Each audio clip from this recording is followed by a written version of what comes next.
The day I finally turned the key in my father's locked door, I had no idea I'd be staring at a ghost I never knew existed. Before I take you through that door with me, hit that like button and subscribe to Karma Court Files. Drop your city and what time it is where you're watching. I genuinely love seeing where in the world this story finds you. Now let me rewind because this isn't really about a door. It's about the man who kept it shut for a quarter century. You need to understand who he was before any of this will make real sense. My father, Richard Holland, was quiet in that specific way some men master. Not the silence of emptiness, but the silence of someone who's carefully weighed every word before releasing it. He spent 33 years as a civil engineer. Highways, water mains, the invisible bones of a city that nobody notices until something cracks. He used to say that was the highest praise his work could get, that nobody was talking about it. That it simply worked quietly in the background of everyone's lives. Have you ever known someone who could say more with a pause than most people say in a paragraph? He raised me alone from age 6. My mother left that spring. I don't carry bitterness about it anymore. I did for years. But I've come to believe that some people aren't designed for the life they accidentally end up living. And sometimes, leaving is the most honest thing they can do, even when it breaks everything. She sent Christmas cards for a few years. Then she didn't. After that, it was just my father and me in that house for 25 years. The house was a 2-story colonial on a tree-lined street where ancient oaks dropped leaves with what my father called excessive enthusiasm. 3 bedrooms up top, a study on the main floor, a kitchen far too big for 2 people. Every morning at exactly 5:45, that kitchen filled with the smell of coffee, without exception for as long as I could remember. The locked room sat at the end of the upstairs hallway. I noticed it the way children notice things that don't quite fit the pattern of their world. Every other door in that house opened freely. This one had a deadbolt, the kind requiring a key, installed above the regular handle. The wood around it looked older, like it had been retrofitted into a door that wasn't originally meant to be secured that way. I asked him about it when I was 7. He sat at the kitchen table with his coffee and newspaper, actual paper, which he read cover to cover before speaking more than a handful of words. He looked up when I asked, studied me for a long moment. "That room is mine," he said. "You'll understand when you're older." "What's in it?" I pressed. "Things that belong to me." He wasn't harsh about it. Didn't seem secretive in any alarming way. Just clear. The room was his. That was the conversation's end. He returned to his newspaper. I returned to whatever 7-year-olds return to. The room stayed locked. I asked again at 9. Same calm answer. At 12, he said, "Jonathan, when I'm ready for you to know, you'll know. Until then, let it be." And I did. Or rather, I stopped asking. Children don't stop thinking about locked doors just because they've been told to. I pressed my ear against that wood at 10 and heard nothing. Tried to peek through the keyhole and saw only blackness. Checked the obvious places for a spare key, the junk drawer, the hook by the back door, the ceramic bowl on the entry table where my father kept receipts and loose change. Nothing. Eventually I stopped looking. Not because the wondering faded, but because I grew up. And other things filled my attention. The room became one of those childhood facts you absorb into your understanding of normal. Our house had a locked room. The oak trees dropped too many leaves. My father read the paper before speaking. That's simply how things were. Isn't it strange what we accept as normal just because we've always known it? I need to say something clearly because this story has mystery in it, and I don't want that mystery to paint the wrong picture of my father. He wasn't a broken man hiding something shameful. He wasn't absent or cold or difficult in the ways some fathers are. He showed up. Every game I played, the ones I was good at and the many I wasn't, he helped with homework in that patient way of someone who understands that teaching isn't about giving answers, it's about showing someone how to find them themselves. He cooked dinner every night. Nothing fancy, practical food, well made. We sat at the kitchen table together, talking about our days.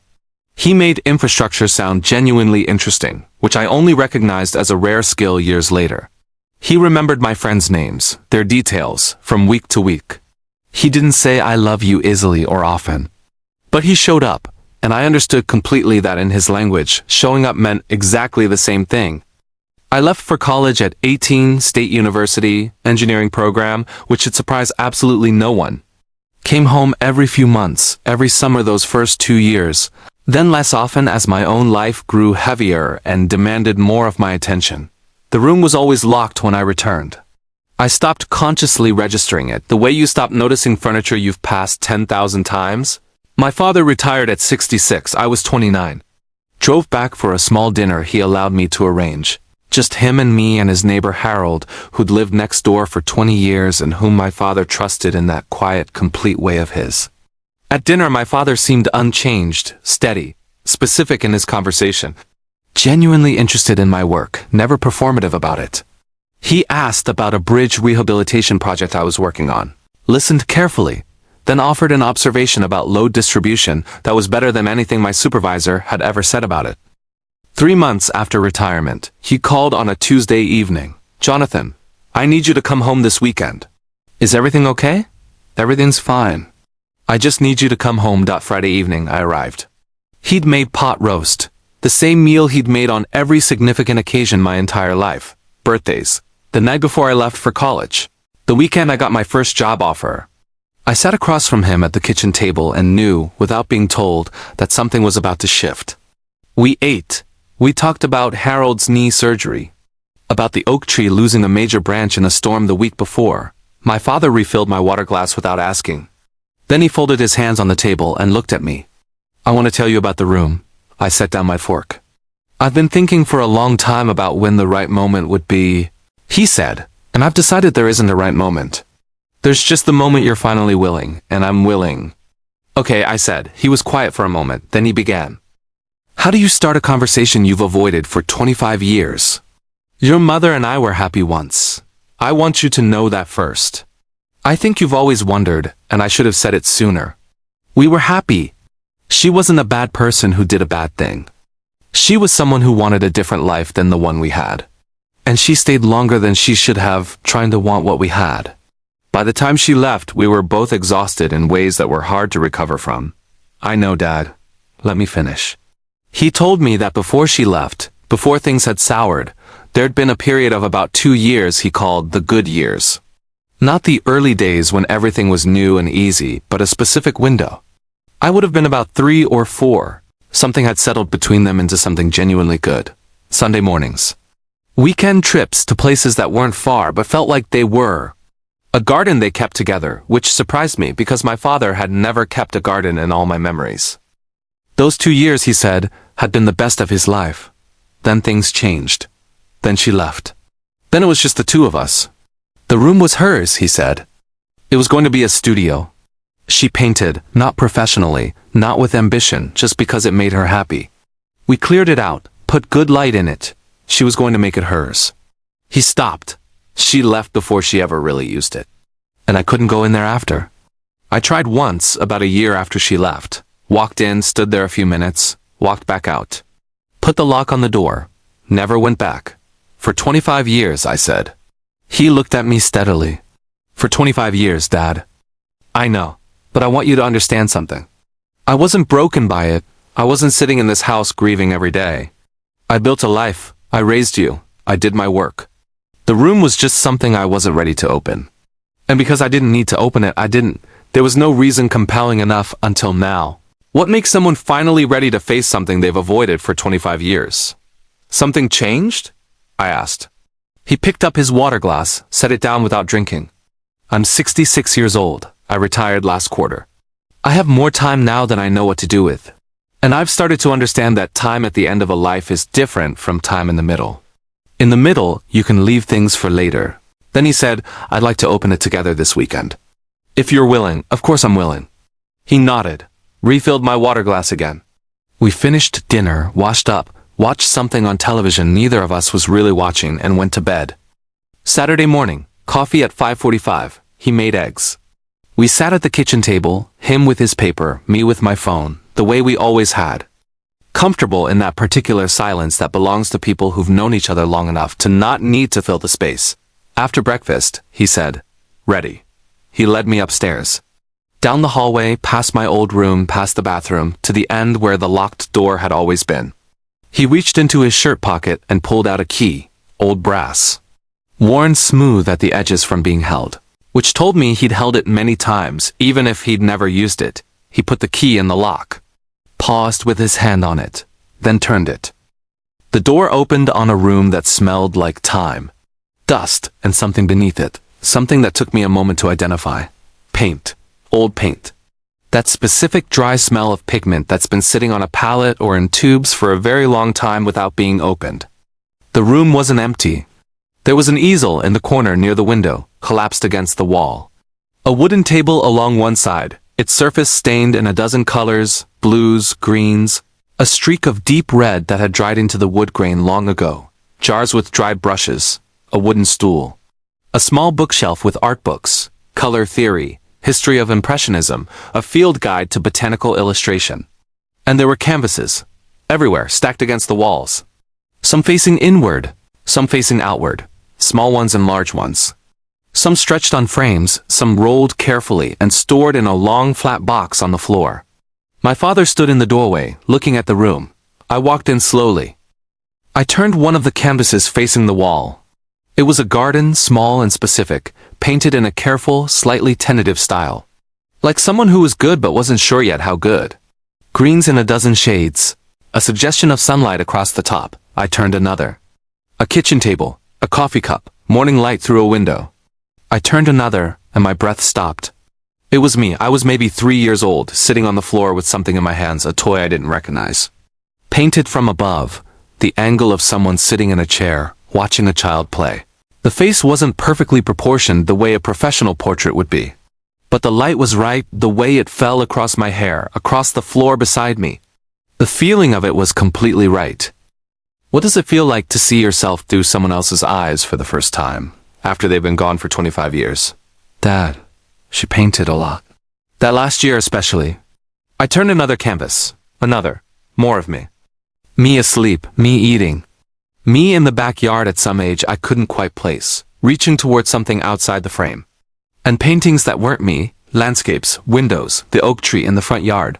Smaller in the painting than I'd ever known it. I counted eventually. 41 paintings in that room. Did you know about all of these? Most of them. Some I hadn't seen before today. He came and stood beside me, and we looked at them together. He didn't say much.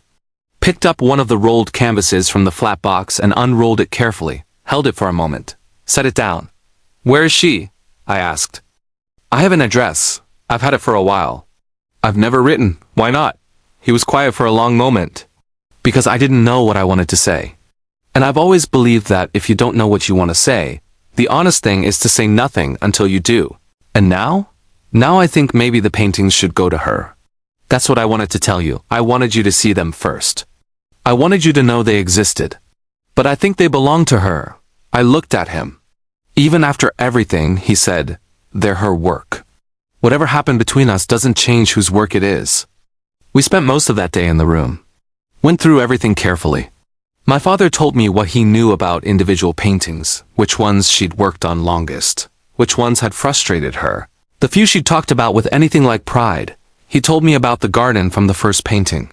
It had been in the backyard of the apartment they had before this house, before me, and she'd loved it more than anything they owned.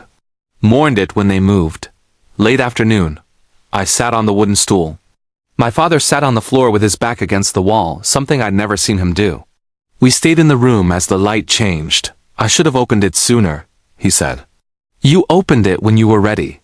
I kept thinking I needed a reason, something that would make it feel right. But the reason never came. The readiness had to come first. Isn't that how it always is? We wait for permission that only we can give ourselves? That sounds like something you should have told me 10 years ago. He almost smiled. Almost. My father died 14 months after that Saturday. A stroke. He was in his study at his desk, where he spent most mornings reading engineering journals, corresponding with former colleagues, occasionally consulting because the city kept asking, and he kept saying yes. He said the work was the only part of retirement that still felt like himself. I got the call on a Wednesday afternoon. Drove 4 hours. By the time I arrived, it was over. I sat in his kitchen that night. 5:45 came and went without coffee. The house was completely quiet in a way it had never been before. In the days after, sorting through his things, I found an envelope on his desk. My name on the front in his handwriting, small and precise, the way everything he wrote was. Inside was a letter in a smaller envelope. The letter said, Jonathan. In the smaller envelope, you will find your mother's address and a note I wrote, but never sent. I am leaving the decision to you. If you think she should have it, send it. If you think she shouldn't, that is also a reasonable choice, and I trust your judgment. The paintings are boxed and labeled in the locked room, which you should now be able to open with the key on my desk. I had them wrapped properly last spring. Do with them what you think is right. I think you know what I would have wanted. I sat at the kitchen table for a long time with the 2 envelopes in front of me. Then I opened the smaller one. What do you say to someone who left you 25 years ago? My father's unsent note was 3 paragraphs long. Not angry. Not sentimental in the way people are sentimental when they want something. Clear and specific. The way everything my father wrote was clear and specific. He told her that Jonathan had grown into someone she would be glad to know. That he worked on infrastructure, bridges, water systems, things that worked quietly in the background of other people's lives. That he had his father's patience and something else. An instinct for what mattered that my father had always believed came from her. He said the paintings were carefully stored and belonged to her if she wanted them. He said he hoped she had built something good. He didn't say he forgave her. He didn't say he didn't. He said he hoped she had built something good. That was all. And somehow that was everything. I sent the letter. I don't know if she will respond. I don't know if she will want the paintings. I don't know what I will say if she does respond, what version of myself I will be in that conversation. How much of the 6-year-old who lost her and the 31-year-old who found her? Paintings in a locked room will be present when I finally speak to her, if I ever do. What I know is what I found in that room. 41 paintings. A garden from an apartment she loved. A coffee cup in morning light. A child sitting on a floor with a toy, painted from above by someone who was watching carefully. Who was paying the specific attention that love pays to ordinary things. Love isn't always in the staying. Sometimes it's in the seeing. My father kept that room locked for 25 years. Not because he was broken by what happened, he told me that himself, and I believed him. He kept it locked because it was the one place in the house that belonged entirely to the time before. To the 2 good years. To the version of his life that could have kept going, but didn't. And he wasn't ready to open it until he understood that the past doesn't need to be resolved to be released. It just needs to be seen. You don't have to fix the past to be free of it. Sometimes you just have to look at it honestly. He kept it locked because some things need time. More time than feels reasonable. More time than other people think is necessary. And that is allowed. That's a thing that is allowed. I go back to the house now on weekends. Sometimes I sleep in my old room. I make coffee at 5:45 because the habit transferred without my choosing it. I sit at the kitchen table and I look at the painting I kept. Just one. The one of me as a child on the floor in the light. I think about a man who kept a locked door in his house for 25 years and still managed to be the most present person I've ever known. He kept one room for himself. He gave everything else to me. I think that was fair. I think that was more than fair. If this story meant something to you, share it with someone who needs to hear it tonight. And if you're new here, I'd love for you to subscribe to Karma Court Files. There are more stories coming. I'll see you in the next one.